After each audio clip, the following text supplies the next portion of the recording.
Okay, so I've been having some really interesting conversations with some of my colleagues on our workplace well-being initiative around burnout, and we just did a real talk.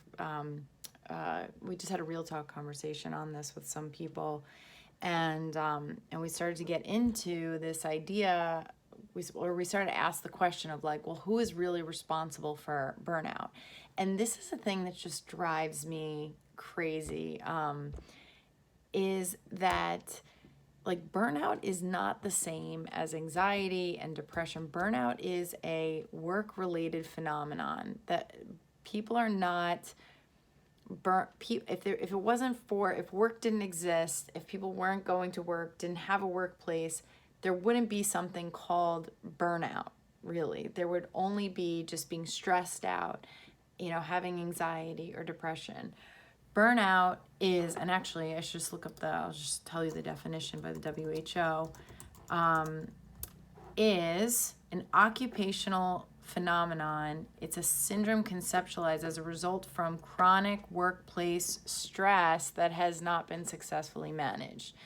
Now, the big question is who's responsible for it? The answer is it's workplaces. Like, yes, people might exacerbate that, burnout by like, because yeah, they're high performers and they put they have high expectations for themselves, or they're perfectionists, but those aren't the causes of burnout.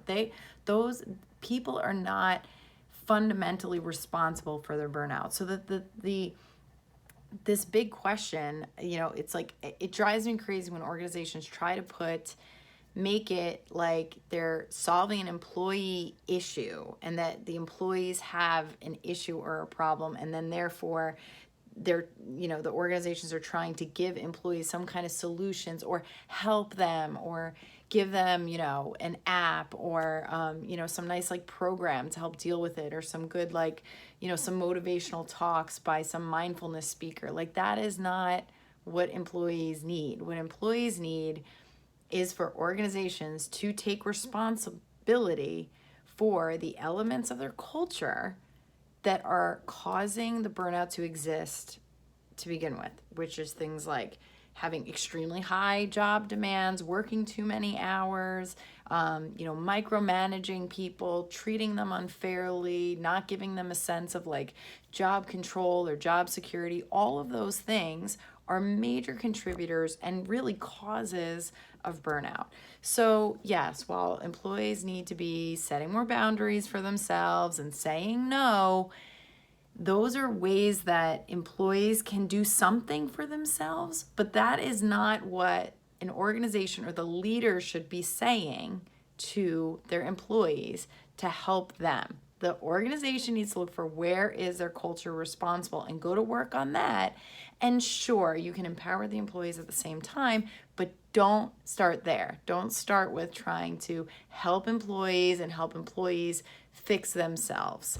That's not it. So I guess the question is not so much like who's responsible, but look for where you are responsible. Where you're responsible as an organization for what you can do and what you can do as leaders, and where, can you be responsible as an individual to just help yourself. But so I just had to talk about that because it's been driving me crazy, as you can probably see.